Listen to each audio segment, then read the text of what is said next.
Hello, you're watching UMW Hurley Live. I'm your host, Court Dager.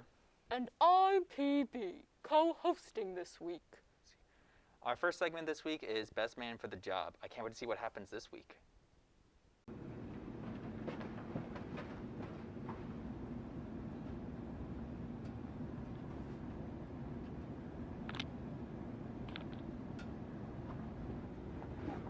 Don't you dare move, either of you, or I'll give you a paper cut. Previously on the Best Man for the Job.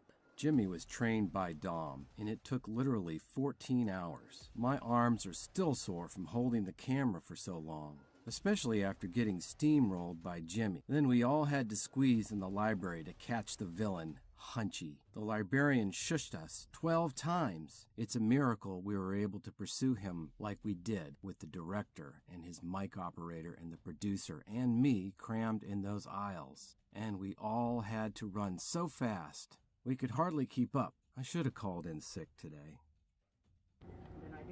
Why don't I use page 63? It looks pretty sharp.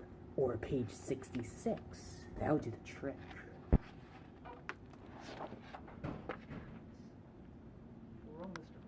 Hunchy, your posture is terrible. I got a hunch of my own that you'll have scoliosis in the future. Well, I guess I have a hunch that I just need to stretch. We have to get him away from the civilians. Chase him out of the library. I'm outside HQ. Maybe I can cut him off. Maybe. You have to cut him off. You can do it.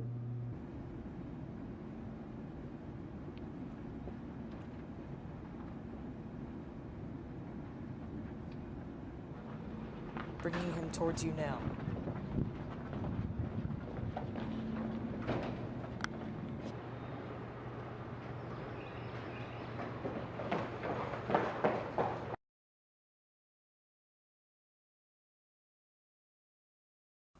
Come on, I just want a drink of water. Can you open it? Yeah, sure. There you go. Thank you. Babysitting is hard work.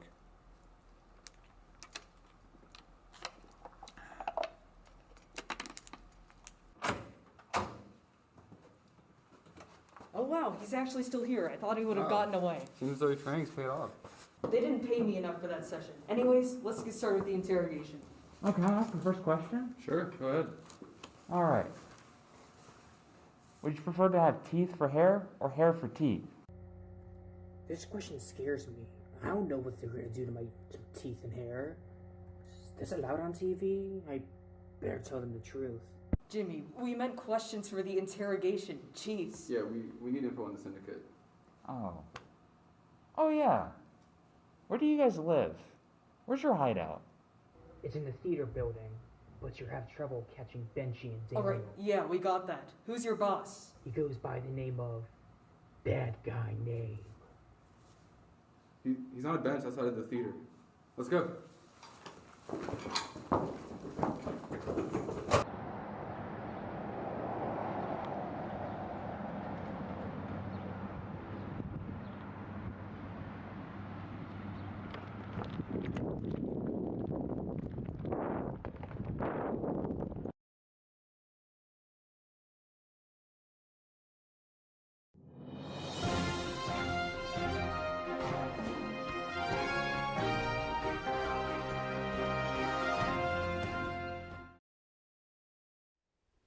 Welcome to Eagle Update. I'm PB. And I'm Court. In an email to all UMW students on April April 8th, from the line of computer code that claims to be Anna Billingsley, UMW has announced that all UMW students are now eligible for vaccination. Seriously, you think that any human has time to send all those emails to us? No way. Billingsley is secretly an AI developed by the university to get their messages across to us. Anyway, if you are a student of UMW or a human citizen of Virginia that is over the age of 16, you are now eligible to get the vaccine.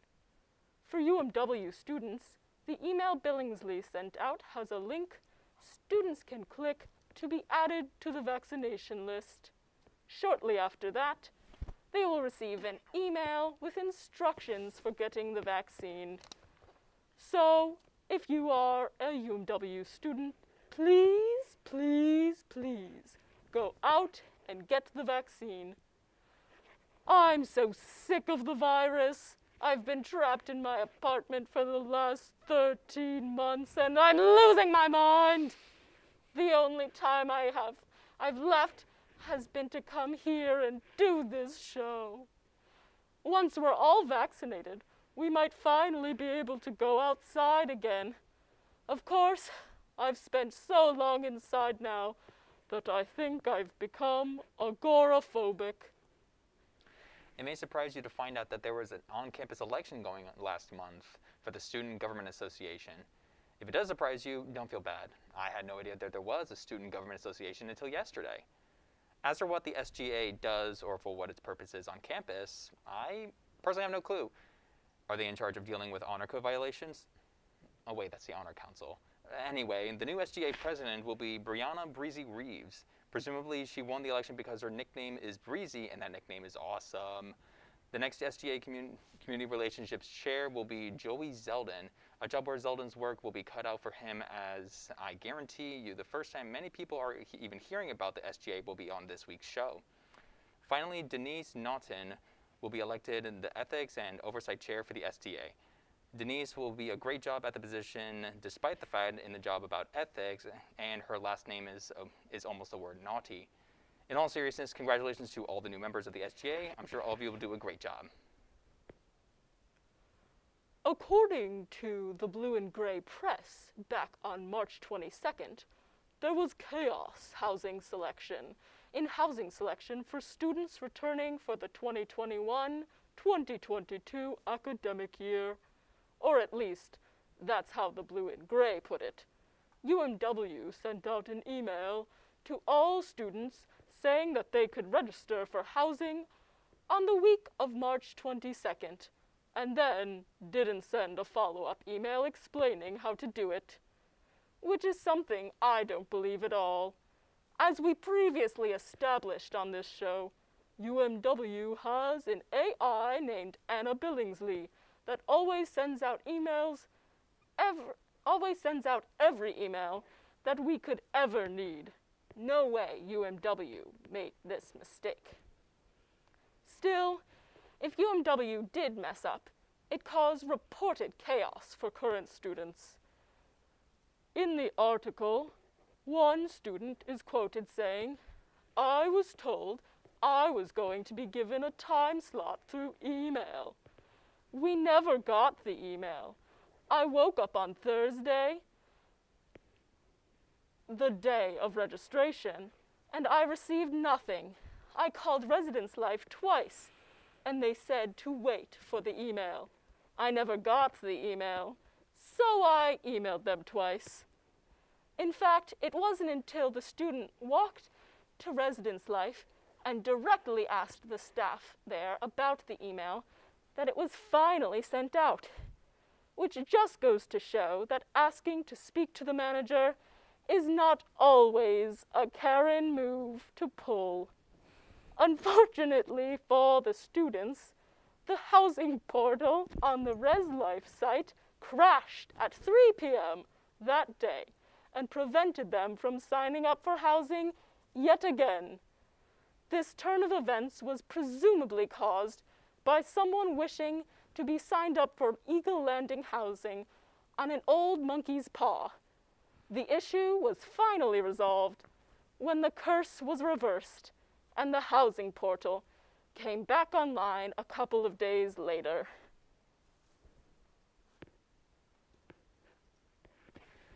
With the end of the semester only being a few weeks away, your friends at UMW Are We Live want to remind you to give proper care to your mental health.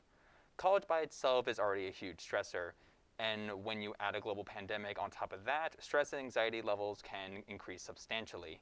Luckily, UMW has some counseling services available.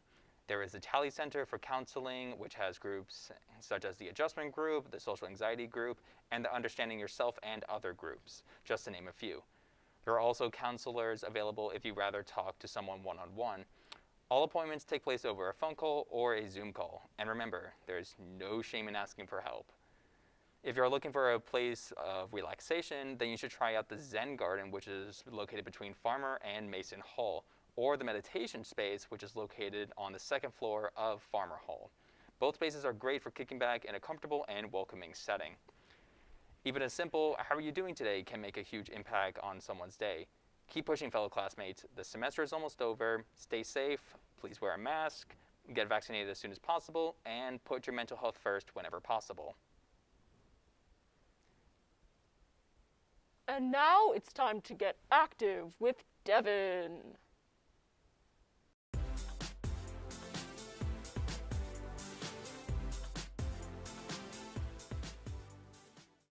Hello everyone, this is the Active Moment and I'm Devin, and today I'm going to be showing you an ab exercise.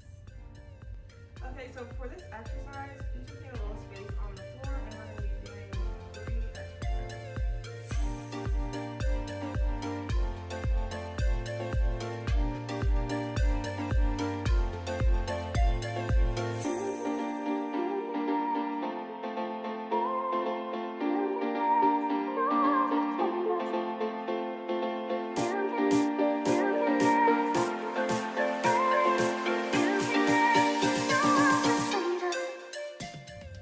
So that is your active moment. You can do those 3 times in a row if you want to, or you can just do it one time.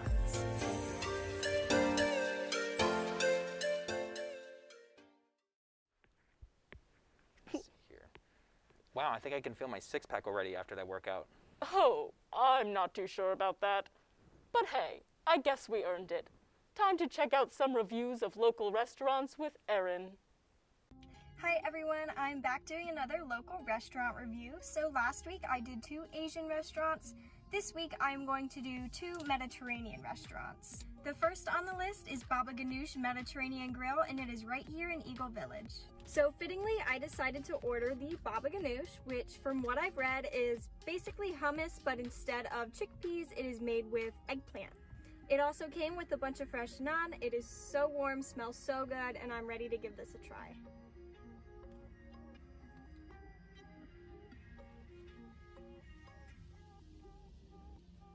This is pretty good. It's not what I expected, but it's good. So it definitely is very similar to hummus. It has more taste, but it's very good. I could see it like on a sandwich or with some roasted vegetables, but it is very good with the naan. Restaurant itself was super cute little place, like I said, in Eagle Village. Customer service was great. I'm going to have to give them a 7.5 out of 10 so far. I really do want to go back and give them another shot with some of their other options. Their menu is very extensive and very dietary restriction friendly, so I will definitely be returning. So next up is the Sedequat Market on Plank Road. It's just a few minutes drive from campus. I got the falafel wrap, and I love falafel, so I'm very excited for this. It is really hot. The wait time was pretty long. It was about 30 to 40 minutes, but he made everything fresh, so I am very excited to give this a go.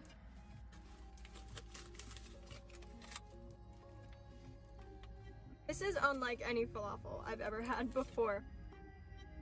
The texture in this is amazing. It is so crunchy, obviously freshly made, and the tahini sauce is so great. Different from what I was expecting, but not in a bad way. I'm gonna give the falafel wrap a 7 out of 10. The biggest downside was the long wait. However, it was made fresh, so it definitely reflects that in its quality. If I return to the Seneca market, I think it's going to be to check out some of the international grocery products that they have there. If I'm comparing the two, I'm going to say Baba Ganoush Mediterranean Grill is the winner for today, but I would recommend both of these places. Let me know if you have any local restaurant recommendations because I would love to try them out. All that food sure looks delicious. I certainly know where I'm going for dinner. Ooh, can I join you? No. Why don't we see what's cooking in Pierce's kitchen? Hello, and welcome to the cooking segment. This week, I will be your host. My name is Pierce Downey. I will be making my famous double chocolatey chip bundt cake. So, if you don't have a bundt pan, I'm sorry, but also I don't know what you're doing with your life if you don't have a bundt pan. Anyway, what you need for this recipe, the essentials. You need 4 eggs, first and foremost. Make sure you got your eggs. You need really any oil, not olive oil, people. Let's be reasonable. I'm using some sunflower oil. You're gonna want some vanilla Jell-O, sugar-free, fat-free, or not, does not matter. Next on the list, you're gonna wanna get yourself some semi-sweet chocolate chips, baking chocolate chips. We have the super moist vanilla cake mix. Emphasis on super. You must make sure you get the super moist. If you just get moist, it's not going to turn out the same. Trust me, I know, I've done this a million times. All right. And last but not least, we have the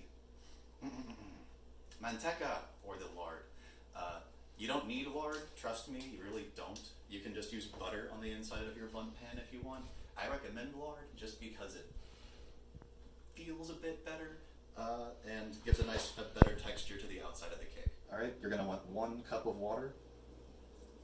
Go ahead and pour that in. Get to mixing it just a little bit. Get it accumulated, not all the way. All right, you're gonna wanna get your oil, measure it out to 1/2 a cup. Mix it in with the rest of your batter. And get to stirring. And you wanna get this fairly consistent. It should feel like a very semi-runny pancake mix. At this point, it's just a cake mix. So, all right. So next up, you're gonna want to get 1 whole cup of chocolate chips. I know it seems like a lot, but trust me, you're gonna want all of those chocolate chips in there to make sure the cake is as moist as it can be. And while we're adding that, also go ahead and get your Jell-O mixture out. Tear that open and just go ahead and mix all of that in at this point. You're gonna use the whole pack of that. And this is a bit tougher to mix together, but just keep at it and eventually it will all mix. All right, next up, you're gonna wanna get your baking chocolate. I don't forget if I mentioned this earlier, but you are gonna need some baking chocolate for this recipe. I recommend about, oven's ready. I recommend about 70% cocoa, not too dark, not too light, because we already are using milk chocolate for the chocolate chips. So we're gonna use this, and we're gonna use it through a cheese grater for about, I'd say half a bar's worth. So we're gonna do that really quick.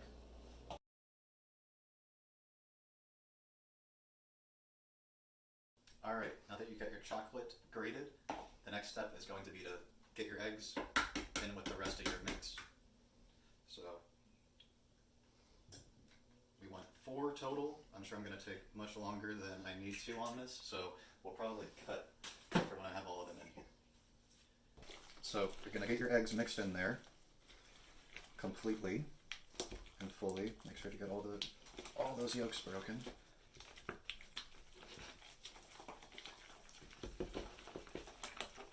You're going to take your grated chocolate and you're going to get it all on the top layer, like so. Make sure it's all out there. And you're not going to go straight in and just mix it like I did with the eggs. What you want to do is get it to fold, almost fold into itself, like so. It doesn't have to be perfect, just make sure that you're keeping a lot of it together with itself in layers, because eventually we do want this chocolate to be marbled throughout the rest of the cake. And by folding it on top of itself instead of just mixing it, you keep some of those layers intact and a bit finite. So we'll see if that turns out. Hopefully it will. Now we're going to get to the pan preparation. So now we're going to grease our pan, and the way I do it is getting a little bit of a little plastic knife like this, and just really getting it into every single little crease that's on the inside of whatever blunt pan you're working with. You don't want any cake sticking to the inside, trust me, and you don't need to use lard. I'm using lard just for my recipe. If you want to use something just like butter or oil, feel free. It will work just as well from sticking. It's just going to give you a different texture.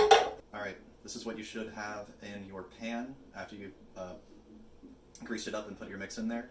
We're going to stick it in our oven, no foil or anything like that. Just right there for 1 hour. Alright, it's been 1 hour. We're going to go ahead and take it out of the oven. Look at that. Okay, let's take it over here. Now, later on, I will get you, in a second, I will get you a cross-section of what it looks like on the inside, but you're going to want to let it cool for about half an hour after you take it out of the oven. Trust me, do not just cut right in and dig right in. Wait the half an hour.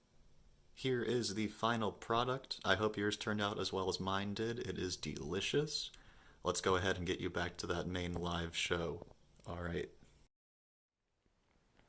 That looks so good that I'm salivating. That's mainly because I didn't have food today. I have a bowl of leaves and trash. Would you like some? Not really. But we do have a new documentary this week. It's titled Leaves Can Change. Let's see what that's about.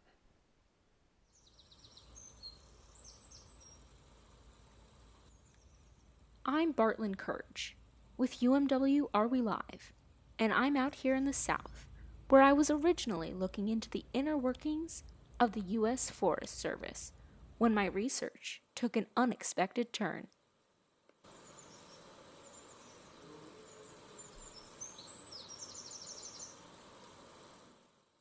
Well, I've been working for the Forest Service since I could walk. Started as a junior ranger, interned, and then as soon as I was old enough, applied to a full-time position. I was a ranger for about 25 years till I was promoted to my current position as an outdoor sanitation artist. After following Rick to work the next day, I found some of his tasks a bit peculiar. I looked into the U.S. Forest Service database, and I couldn't find Rick's name anywhere after 2019. I decided to do some more digging. I met with the head ranger of the southern region of the South to get a closer look at what's going on beneath the surface in our very own parks. Hi, I'm Ranger Marla Trax. My friends call me Moose. Oh, that's great. All right, Moose. Oh, you're not my friend. You can call me Ranger Trax. Oh, sorry, sure, Ranger Trax. Tell me what you know about Rick Forrester. Oh, well, he was always a hard worker, He led these wonderful tours, and he loved to point out all the animals, and he gave them little nickety names.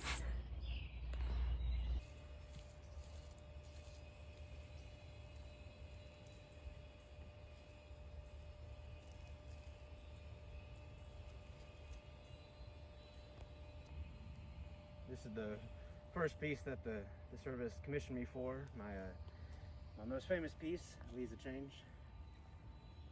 As a sanitation artist, I like to use what I can find around me in nature in my art, and I always make sure to put it back and make sure I leave the space better than I found it.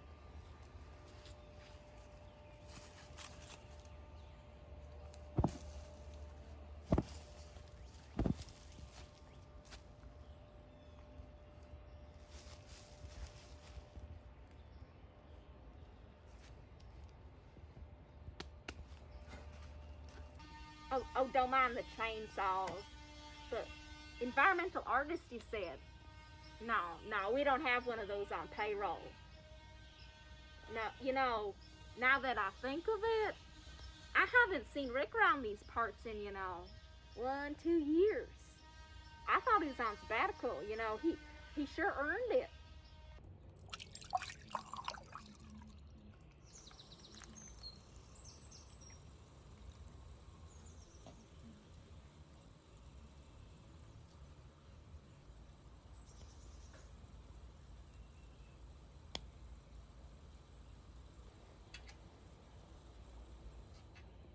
When I came to the South, I thought I had a simple assignment.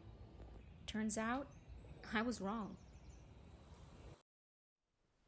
I sure am curious about what's going on with that outdoor sanitation artist, Rick. This seems pretty sketchy to me. Poor innocent artist Rick, being screwed over by the federal government. Is that what we're supposed to be getting from this documentary? Anyway, let's listen to some music by Pierce.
Finally, some peace from your yammering. You know I'm right here, right? Yes, it sure is unfortunate. Well, that's all the time we have for our show. I hope everyone enjoyed this week's Are We Live, and we will see you next week.